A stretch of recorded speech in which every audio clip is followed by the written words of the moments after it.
түнкүсүн жарык берүүчү плафондор коюлган. Ошонун 47 даанасын талкалап кетип атышат.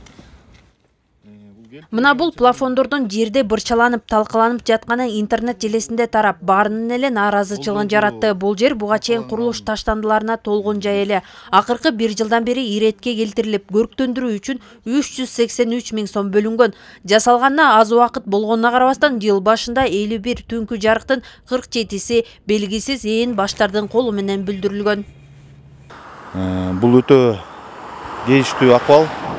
Ушул шаарыбызды көрктөндүрүп, жарыктандырып атканыбызда ушул кайра мамлекетке чыгым келтирип, ушундай акыбалга келип жатат. Ушу келтирилген чыгым 23.500 сомду түзүүдө.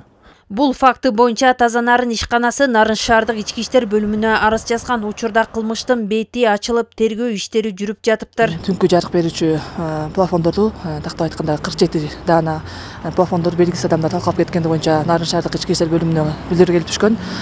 Бул боюнча ыкчам тергөө иштери жүргүзүлүп, бүгүнкү күндө кылмыштын бетин ачуу боюнча шектүүлөр аныкталып, тергөө амалдары улантылууда.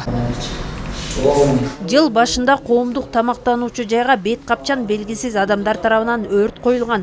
Бул жайды ачуу үчүн жеке ишкер $55.000 коротконун айтып сыздап отурат.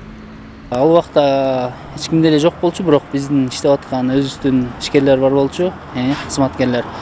Алар иштеп аткан жеринен таңга жук 5терде маскачан белгисиз 2 адам кирип келип, жана коктейль смесь тапкан экен, айнек бөтөлкөгө бензин куюп келип, кирип жардырып анан качып чыгып атышат. Бул факт боюнча дагы иш козголуп, тартип сакчылары тергөө иштерин жүргүзүп жатат. 2025 жылдын 9 январь күнү Нарын шаарында жайгашкан коомдук тамактануучу жайдан өрт кырсыгы чыкты деп билдирүү келип түшкөн. Бул билдирүү боюнча биздин ыкчам тергөөдө барып текшерүү иштерин жүргүзүлгөн.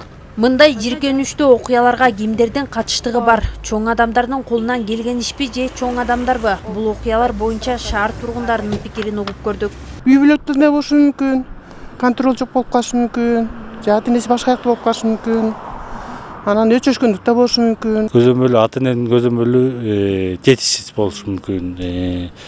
Жана коомдогу, жана айлана чөйрөсүндөгү дослор влиять этиши мүмкүн. Жыл башынан бери Нарын облустук ички иштер башкармалыгына бейбаштык фактысы боюнча 3 учур катталган. Бүтүндү бүлдүрүп жазылган ишке кара санатайлык кылгандардын жүзү коомчулукка чыкчу күн алыс эмес. Наргиза Жумадил кызы, Нурсултан Болотбеков, Нарын жаңылыктары.